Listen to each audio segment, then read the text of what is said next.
Welcome back. In this short, we will see some of the best Java coding practices.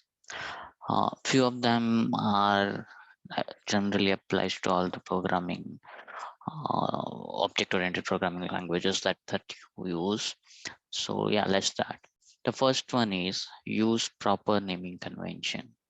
So whatever names that you provide, for example, I have uh, collection of employees. So I have given it name as an employee. So I know that it's a group of employee.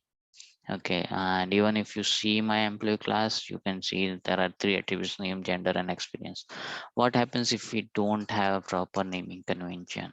What if I have name as A, gender as B, and experience as C?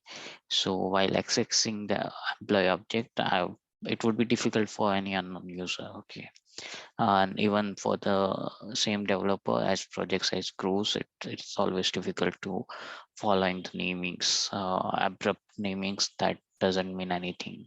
Okay, so the second one is class member must be accessed privately.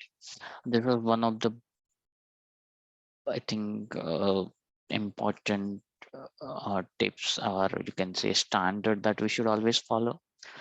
Whatever class you define, all the member variables of that class should be private. Uh, those variables should be initialized at the creation of the class only. I mean, at the creation of object only, and there should be getters to get values for that particular object. There should not be any setters, and all the variables should be kept private, so they are not directly accessible. So you should always follow this practice. Okay, and this one is normal one, you either you can use or not use, but I prefer to use this. Whenever you use long numbers, numeric literals, at the time you can use underscore to separate and make it more readable. I mean, separate numbers and in chunks and make it more readable. So yep, that's it. Yep, that's it. Let me run this one time. And yep. Okay, thank you.